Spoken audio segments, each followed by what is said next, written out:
Olá, queridos amigos. É com muita alegria que recebemos a cada um de vocês aqui nesse espaço, no canal do YouTube do Centro Espírita Irmã Rosa. Eu me chamo Simone Barros, sou tarefeira da casa e é com imensa alegria que recebemos você que está aqui pela primeira vez ou que resolveu retornar para compartilhar conosco desses momentos de estudo, de conhecimento. Nesse mês de outubro, nós estamos trazendo o estudo a respeito da Revista Espírita de 1858, um tesouro incalculável. E na oportunidade de hoje, vamos ouvir a companheira Carolina Lage. Carolina é trabalhadora do IEBM, Instituto Espírita Bezerra de Menezes, e ela falará para nós sobre o tema Senhor Holmes. Antes de ouvirmos a Carolina, vamos à nossa leitura inicial e à nossa prece. A leitura de hoje se encontra no livro Ceifa de Luz, ditado pelo Espírito Emmanuel, psicografia de Chico Xavier, na lição 61, Paz indestrutível. E a paz de Deus domine em vossos corações. Paulo, primeira carta aos Tessalonicenses, capítulo 3, versículo 15. Na terra, muitas vezes, terás o coração cercado de adversários gratuitos, de críticas indébitas, de acusações sem sentido, de pensamentos contraditórios, de pedras da incompreensão, de espinhos do sarcasmo, de ataques e desentendimentos, de complicações que não fizeste, de tentações e problemas, de processos obsessivos. Entretanto, guarda a serenidade e prossegue agindo na extensão do bem, porque resguardando a consciência tranquila, terás nos recessos da própria alma a paz do Cristo que ninguém destruirá. Vamos então, queridos amigos, à nossa prece. Mestre, amado, nosso Senhor, Jesus Cristo, amigo de todas as horas, queridos companheiros, trabalhadores dessa casa querida, tão amada, casa da nossa tão estimada Irmã Rosa, que possamos contar nesse momento com a chuva de bênçãos, de tranquilidade, serenidade, invadindo cada lar que aqui conosco se encontra, nessa oportunidade legado, que é cada família, que é cada coração, possa ser levado esse sentimento de serenidade, de tranquilidade, para poder receber as palavras do Mestre querido e permitir que elas rendam frutos na vida de cada um daqueles que estão aqui conosco nesse momento assistindo e permitindo que adentremos esse lar, essa vida. Dessa forma, queridos amigos, pedimos essas bênçãos necessárias para iniciar os nossos estudos de hoje, amparando a cada um de nós. Fica conosco, querido amigo, hoje e sempre. Que assim seja, graças a Deus. Passamos então a palavra agora para a nossa amiga Carolina Lage. Olá! É tão bom a gente estudar a doutrina espírita, né? É tão bom a gente descobrir como que funciona o mecanismo das manifestações. É tão libertador o momento em que nós nos reconhecemos como espíritos imortais. E nessa redescoberta, porque a gente já sabia disso, né? Mas nessa redescoberta, nós começamos a perceber o como que se dá a nossa interação com o plano físico e o plano espiritual. Porque estudar mediunidade, estudar manifestações espíritas, recai no item precioso, estudar o médium. E quem é o médium? Onde é que ele está? Né? Onde habita? Como se reproduzem? O que comem? Pois é, os médiuns, eles não são tão distantes assim da gente. Somos nós. O como se dá essa interação e o como que podemos reconhecer essa interação traz todo o diferencial para a nossa visão do mundo espiritual. Porque até bem pouco tempo a gente morria de medo. Será que ainda tem alguém aí que está assistindo que tem medo? Né? Até bem pouco tempo, falar em espírito perto de Carolina, meu Deus, né? Bem pouco tempo, é porque foi nessa encarnação, tá? Mas já tem alguns anos. Mas falar de espíritos era sempre algo assustador, ou até mesmo colocando uma curiosidade instigante do oculto, do metafísico, do misterioso. Quando eu conheci a doutrina espírita, esbarrei com os anuários espíritas espalhados pela mesa pelas cadeiras do salão. Eu abri aquele livro e deparei com coisas que eram tão assustadoras sendo tratadas de forma natural. Vampiros, espíritos, casas mal assombradas, tudo isso estava no anuário que eu peguei.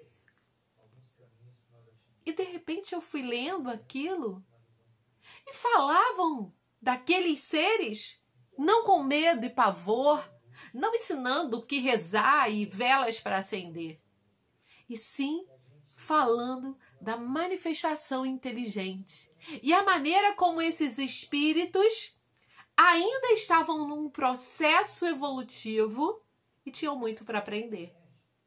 Eu me lembro que quando eu abri e caiu na página de Vampiros Existem, eu falei, opa, não vou gostar desse lugar aqui não. Mas mesmo assim, curiosidade de adolescente, eu tinha 11 anos, né, pré-adolescente, eu resolvi ler. Porque talvez fosse a única vez que eu lesse aquele livro. Eu estava decidida que aquela era a única vez que eu ia naquele lugar levada pelo meu pai. E eu comecei a ler. E eu comecei a ver uma lógica naquilo que eu nunca tinha aprendido, pensado sobre. Mas a naturalidade da interferência dos espíritos na nossa vida já fazia parte do meu cotidiano. Só que ali estava teorizado. Ali estava embasado. E tinham livros que respondiam, que indicavam livros. E eu queria acesso a esses livros indicados. E aí eu fui apresentada a Allan Kardec e a seus livros da codificação.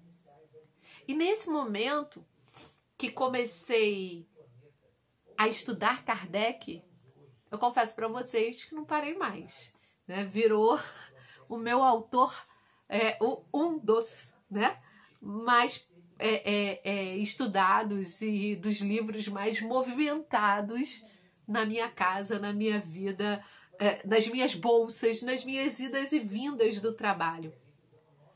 Estudar Kardec, principalmente na Revista Espírita, que é esse estudo que hoje eu estou apresentando aqui, é estudar Kardec sob o olhar daquele que estava na ação.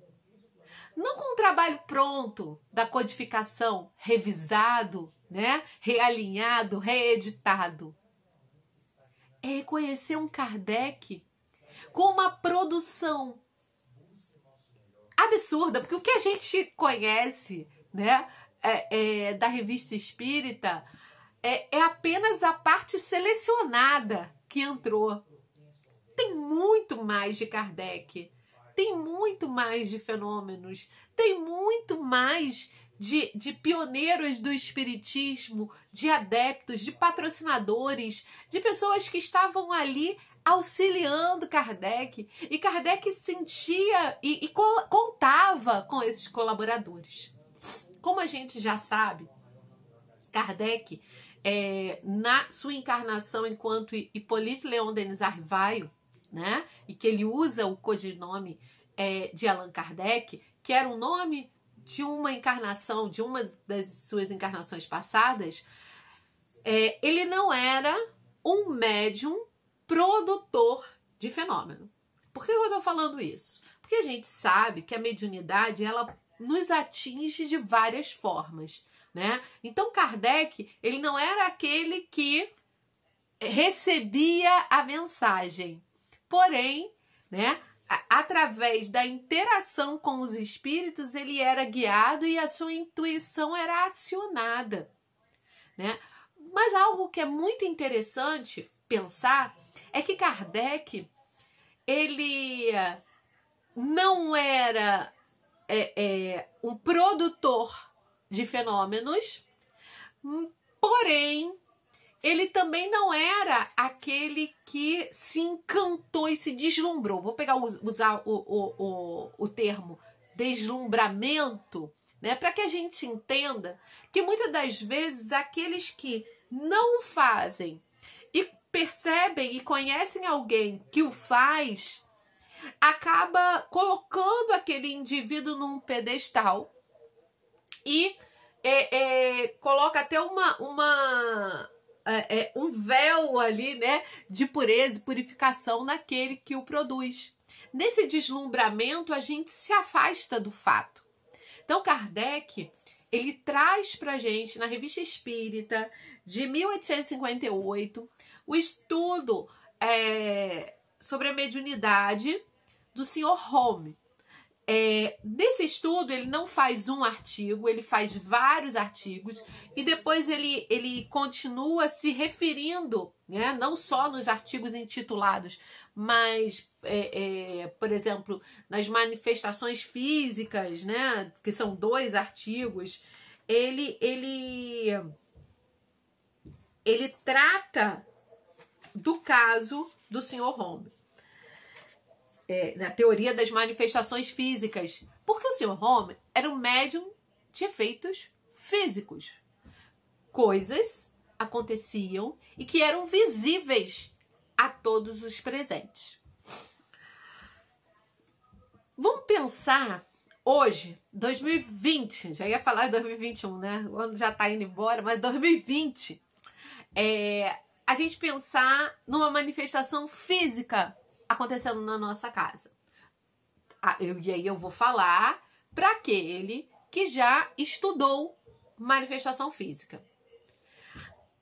A gente acaba tendo um espanto pela manifestação no primeiro momento, mas logo depois a gente começa a raciocinar a partir das informações organizadas por tantos estudiosos dos fenômenos mediúnicos. E aí a gente já sabe que para a produção de um efeito físico é necessário um médium com características físicas para promover aquele fenômeno. A gente está falando de característica fluídica. Kardec, quando ele começa a estudar e principalmente procurar médiuns, procurar fenômenos, ele é atraído para as pessoas geralmente por uma nuvem inflamada, né, que traz ali mais deslumbramento do que pesquisa. Então, Kardec ele apresenta o Sr. Home de uma forma simples e principalmente distanciando todo o deslumbramento que a sociedade parisiense tinha pelos fenômenos promovidos por aquele homem. Então ele fala que é necessário, né, olhar com um certo distanciamento, né? Ele começa o item falando sobre isso, né? Que vieram confirmar relatos maravilhosos que foram chegados de além-mar. Por quê? Porque o Sr. Home, ele veio dos Estados Unidos, né? Quando ele chega à França, ele está vindo dos Estados Unidos. Ele não era natural dos Estados Unidos, mas ele chegou em Paris em outubro de 1855. Então, a gente está falando do momento em que Kardec ainda está mais pesquisando do que produzindo conteúdo, né? Eu tava conversando aqui em casa, né, sobre a Revista Espírita e como que é delicioso a gente ir lendo, porque mês a mês ele retoma o assunto e isso é maravilhoso. E aí eu falei, né, aqui em casa, brinquei, né? Eu falei, imagina Kardec hoje, como ele estaria produzindo conteúdo, postando aí nas redes sociais, nos canais, intensificando e fazendo com que todo mundo participasse dessas descobertas, porque era algo muito semelhante que acontecia com a Revista Espírita. Porque as pessoas aguardavam ansiosas a continuação daquele assunto, né? E como que ele tinha se aprofundado ainda mais e como que o assunto tinha reverberado no mundo, que notícias que chegavam para ele a partir daqueles textos, né, publicados. Então, quando a gente estuda a Revista Espírita, tendo esse olhar de continuidade e fuçando, indo meses a meses e caçando no índice, a gente vai percebendo essa produção de conteúdo e um movimento que estava por trás. Como que todo o processo de codificação da doutrina espírita foi um processo muito ativo. Muito, mas muito ativo. A gente não está falando de um homem que sentou no seu escritório e começou a colocar no papel suas ideias. Não. A gente está falando de um homem que, quando ele estava ali colocando as suas ideias no papel, ele já tinha entrevistado, viajado, participado, conhecido, escreveu cartas, recebeu respostas, replicou essas respostas, participou de debates, de enfrentamentos, foi questionado. Então a gente está falando do resultado de uma ação muito forte. Então vamos para o Sr. Home. Eu acho tão legal que ele coloca, né? Ele fala que ele vai apresentar o Sr. Home de uma forma científica, né? Tirando todo o espetáculo que estava ali por trás. Por quê?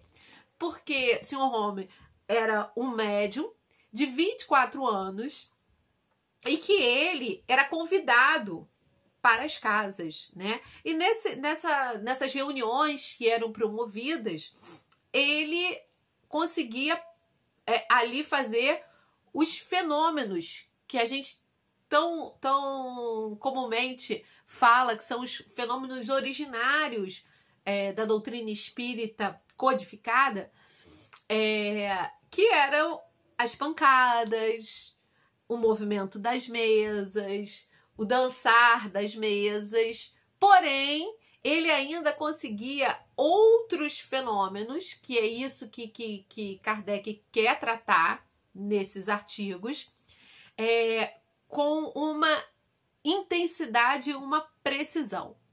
Que aí eu já vou adiantar, né?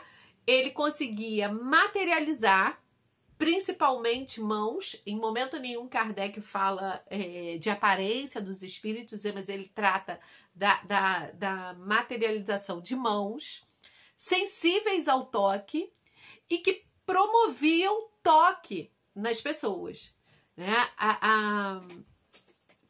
Tem um momento em que ele fala sobre uma mordida. Quer dizer, o dente, a boca do espírito não fica visível, mas o efeito da mordida, eu tô botando aqui, mas não sei em que parte do corpo que foi, eu acho que foi na mão do médium, de uma pessoa que estava presente, ou de uma pessoa que estava presente, a mordida não foi visto o dente, mas as marcas do dente permaneceram por meia hora, como se a gente mordesse mesmo, e que promoveu dor, né? Então, além dessa materialização que fazia com que o fluido se tornasse denso e pudesse ser sentido, não só visto, mas sentido também, ele ainda promovia a música sendo emitidas por instrumentos inertes. E aí nesse é interessante, que é esse que eu acho que Kardec mais gostava, né? Eu também ia adorar, né? Ouvir lá um piano tocando. E ele fala que era o mais impressionante porque áreas completas eram tocadas, e Kardec fala que na observação, em alguns momentos, era perceptível dedos se movimentando, né? Por cordas, por teclas. Então, e essa percepção, ele vai falar pra gente como que se dá essa percepção. Então, a mediunidade do Sr. Home era uma mediunidade consistente. E isso é muito interessante a gente pensar. Consistente por quê? Porque não eram fenômenos esparsos. Eles aconteciam. O que é interessante destacar, vamos voltar lá para o momento em que Kardec está sendo apresentado e como que está lá na França, né? Você tem muitos fenômenos acontecendo, muitos médiuns ativos, espíritos se manifestando, mas a gente também tinha quem? Um bando de gente que queria ali na crista da onda e que disfarçavam, que fingiam fenômenos. Então, o cuidado de Kardec ao apresentar um médium, porque Kardec ele está escrevendo no momento em que aquele médium ainda está ali, vamos dizer, encarnado, né? Vamos dizer não, é encarnado.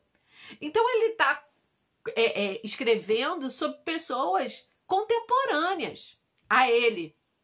Então, o cuidado de não apresentar aquele indivíduo com certezas. Porque tudo aquilo que é escrito por Kardec é após muito empenho, muita conversa com os espíritos, e ali realmente ele verificar que aquele fato é uma verdade. Então, o cuidado que Kardec tem ao apresentar o Sr. Home é aquele cuidado de pesquisador que tem um distanciamento necessário, que reconhece as características morais daquele indivíduo, mas que permanece em observação. Eu acho que isso é muito interessante, porque Kardec ele nos ensina, né, nesse processo, a evitar, como é que a gente fala? Fugiu a palavra. Frustrações. Evitar frustrações. Porque no decorrer do tempo, aquela pessoa poderia se perder, poderia mudar ou ser descoberta, né, dos seus enganos.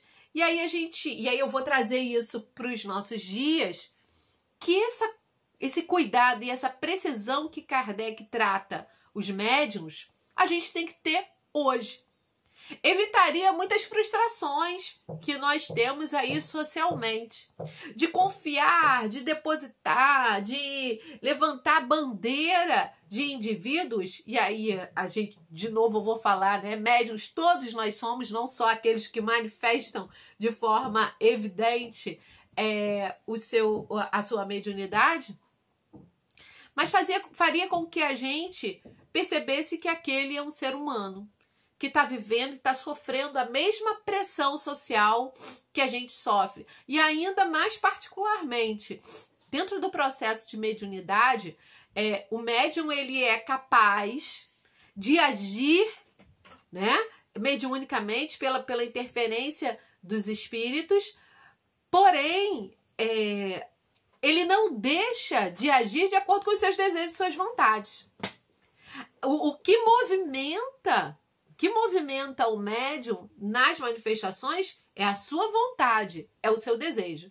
Por mais que os médiuns que não têm a sua mediunidade educada acreditam que perdem o domínio sobre sua vontade, nós sabemos, com o estudo um pouco mais profundo, né, ao longo de tantas obras que tratam sobre a mediunidade, a vontade, o pensamento e o caráter do médium estão ativos. Nenhum espírito vai se aproximar de nós sem o nosso chamamento, sem a nossa ligação fluídica, a nossa sintonia fluídica com eles.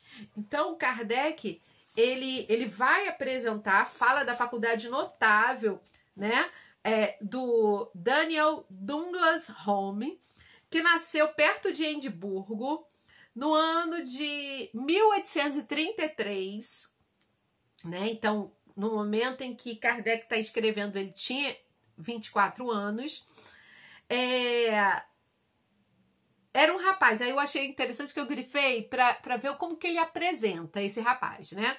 É um rapaz de estatura mediana, louro, cuja fisionomia melancólica nada tem de excêntrica, é de compleição muito delicada, de maneiras simples e suaves, de caráter afável e benevolente, sobre o qual o contato com os poderosos não lançou arrogância nem ostentação. Dotado de excessiva modéstia, jamais faz alarde de sua maravilhosa faculdade. Nunca fala de si mesmo e se, numa expansão de intimidade, conta coisas pessoais, é com simplicidade que o faz e jamais com ênfase próprio das pessoas com as quais a malevolência procura compará-los. Diversos fatos íntimos de nosso conhecimento pessoal provam seus sentimentos nobres e uma grande elevação de alma. Nós o constatamos com tanto maior prazer quanto se conhece a influência das disposições morais sobre a natureza das manifestações. Bem, a gente vê Kardec aí apresentando e traçando, né, esse perfil. E aí eu fiquei pensando assim, caramba, não tinha uma foto do Sr. Home, né? Não tinha... Como é que as pessoas iam reconhecer esse homem, né? E se chegasse lá, ele em outro lugar, como é que teria ali esse aval? E a gente vê que é uma percepção muito mais emocional e do caráter, do íntimo daquele médium, do que simplesmente aparência fisionômica. E por que isso aqui é importante? Porque um tempo depois que ele passa os 3 artigos, né, ele vem trazendo uma variedade, que é uma seção da Revista Espírita. Na variedade ele vem falar sobre o falso Sr. Home. Porque ele ficou tão conhecido, né, pelos fenômenos mediúnicos. E interessante que o Sr. Home, ele não cobrava, né? Então, ele, em momento nenhum, até ficavam especulando quem é que mantinha ele economicamente, de onde é que vinha o dinheiro dele para ele fazer viagens e tudo mais. Mas a gente vê que ele tinha um cuidado, né? E ele não cobrava. E lá no artigo do Falso Sr. Home, o que chama a atenção e que manda uma carta para Kardec é que na cidade de Lyon estavam lá um cartaz já falando que ele faria uma apresentação no teatro e cobrando ingresso lá, 5 dinheiros, que eu não lembro qual o dinheiro, 5 dinheiros. E aí naquele momento, a preciosidade da revista espírita. Porque quando vem o cartaz, logo mandam uma carta para Kardec querendo confrontar e querendo ver se aquele homem que estava lá agora cobrando era o mesmo Sr. Home. E Kardec, ele mantinha contato com o Sr. Home, que estava na Itália. Não estava em Lyon, na França, estava na Itália. Porque ele já era muito doente, ele tinha ido para Paris porque ele tinha uma saúde frágil, né? Com o avançar dos estudos dos fenômenos, principalmente mediúnicos de efeitos físicos, a gente sabe que o desgaste fluídico do médium, muitas das vezes, é muito forte. Por quê? Porque no momento, até eu avancei um pouquinho, né? Não vou falar sobre o artigo da teoria das manifestações físicas, mas o espírito de São Luís, ele se manifesta, Kardec faz uma série de perguntas a ele sobre as manifestações espíritas, e nesse artigo, São Luís vem falando o como que acontece, né, essa manifestação física. Ele vem falando que é necessário, né, a materialização, o movimento das mesas. Ele fala que os espíritos que produzem tais efeitos são sempre espíritos inferiores, ainda não inteiramente desprendidos de seu fluido ou perispírito.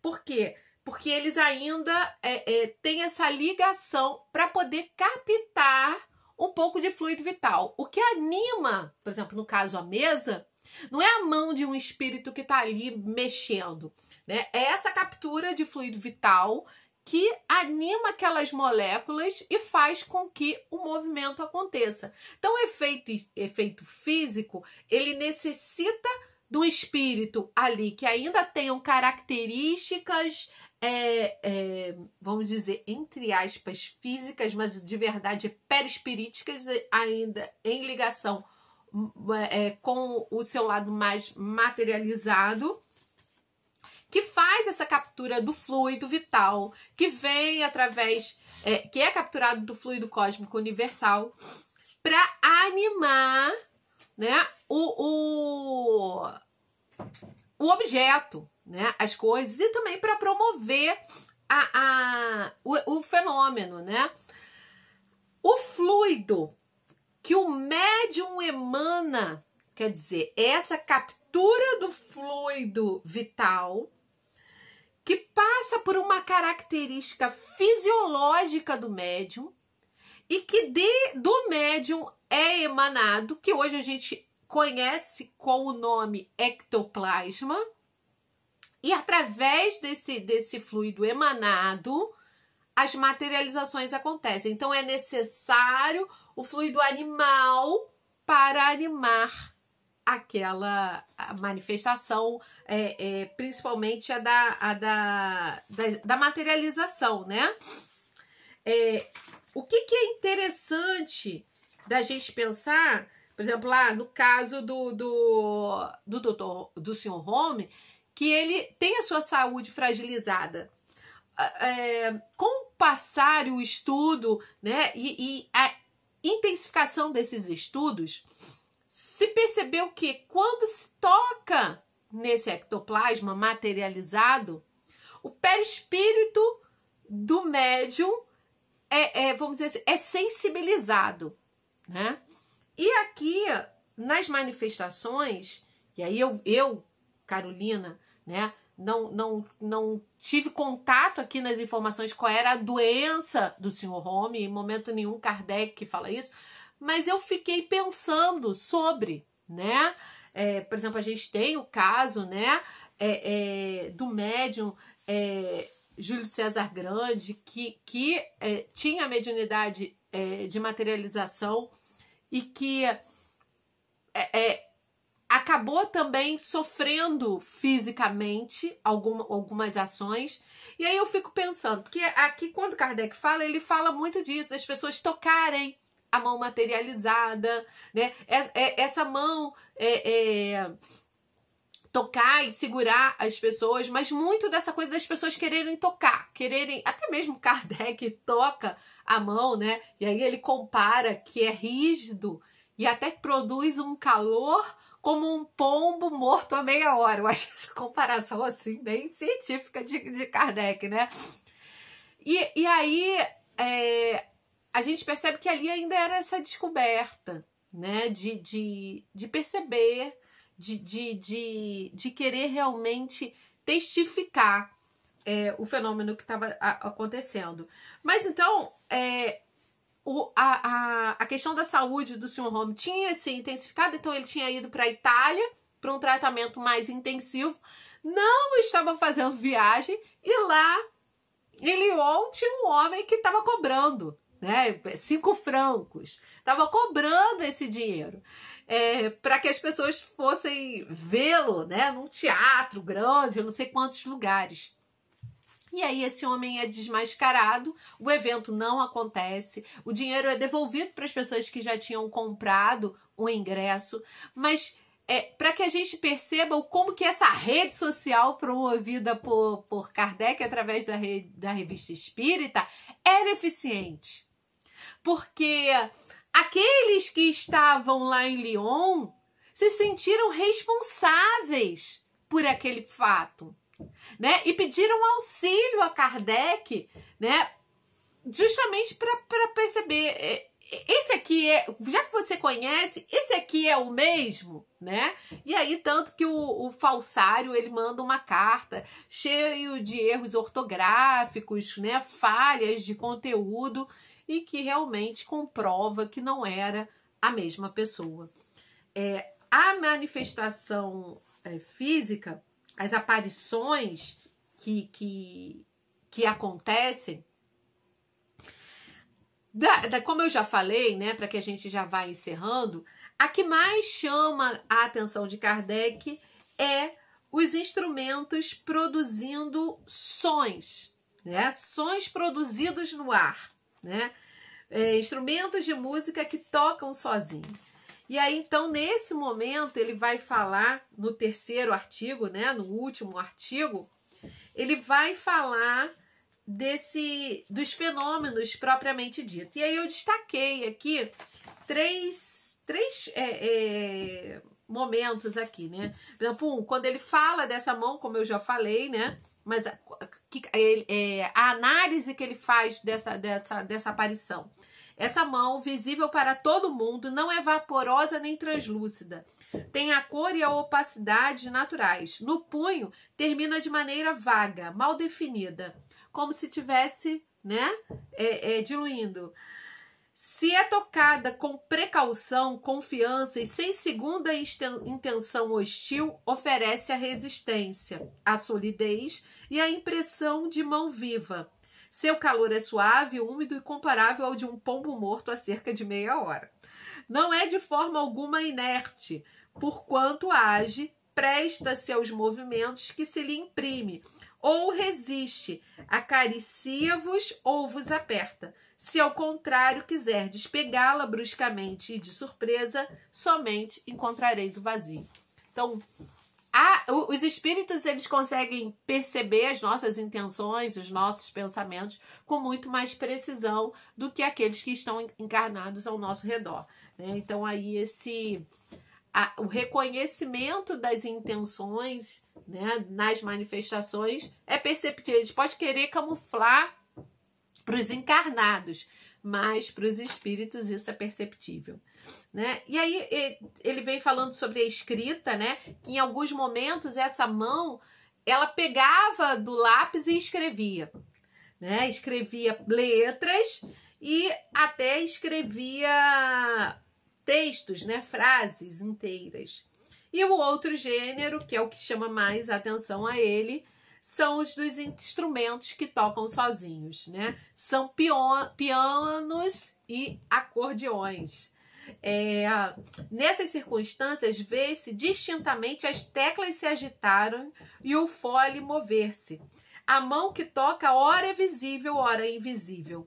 A área que se ouve pode ser conhecida e executada a pedido de alguém. Se o artista invisível é deixado à vontade, produz acordes harmoniosos cujo efeito lembra a vaga e suave melodia da harpa eólica. Na residência de um de nossos assinantes, onde tais fenômenos se produziram muitas vezes, o espírito que assim se manifestava era o de um rapaz, falecido há algum tempo, amigo da família, e que, quando vivo, possuía notável talento como músico. A natureza das áreas que preferia tocar não deixava nenhuma dúvida quanto à sua identidade e às pessoas que o haviam conhecido. Bem, por que é interessante a gente estudar sobre fenômenos espíritas, mediúnicos e médiums? Porque dentro desse processo a gente vai percebendo a naturalidade com que as manifestações acontecem, né? E o como que isso pertence à nossa natureza. E nós devemos ter todo o empenho em continuar estudando. Muitas das vezes a gente fica esperando, ansioso por um fenômeno que vai acontecer. Quais são as nossas intenções? Será que a gente vai querer pegar bruscamente esse fenômeno? Ou nós vamos ter a seriedade de perceber por que isso está acontecendo, né? Qual é a intenção? Eu acho que uma coisa que a gente não pode deixar de falar é que os nossos pensamentos, os nossos sentimentos, a nossa vontade é fundamental para que o bem possa agir. Então, toda manifestação ela acontece através da interferência espiritual sobre um fluido, sobre o fluido vital. Não é uma brincadeira, né? Como muitas das vezes a gente vê aí na sociedade, né? Pessoas que brincam com isso, movidos pela curiosidade, movidos pela vaidade. Então não é uma brincadeira, é algo sério que deve ser aprofundado e, se for do nosso interesse ou mais, se for de uma necessidade dessa encarnação, que a gente possa se debruçar sobre esses estudos com seriedade, com segurança e principalmente com pureza em nossos corações, buscando que a ação e a intenção dos bons espíritos possam agir. A responsabilidade da continuidade da doutrina espírita, enquanto farol iluminando as nossas almas, é nossa. Nós estamos encarnados, assim como os assinantes da Revista Espírita estavam atentos aos textos e ao que acontecia em suas sociedades. Que possamos nós hoje estarmos atentos ao que acontece ao nosso redor. Um beijo grande. Vamos agora, ficar com a prece final.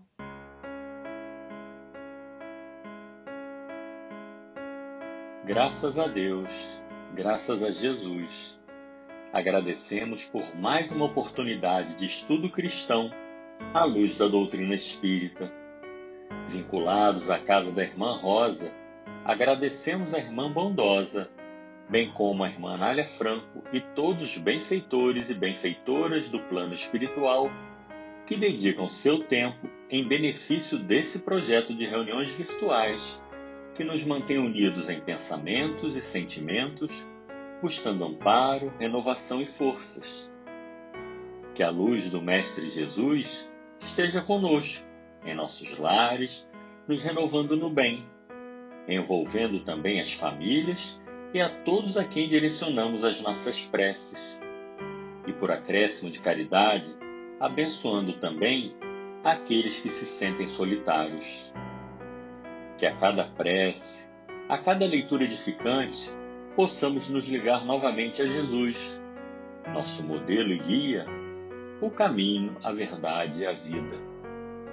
Lembremos em nossas preces rogar pelo bem de toda a humanidade, que a luz dissipe as trevas e que a paz se espalhe por todo o planeta.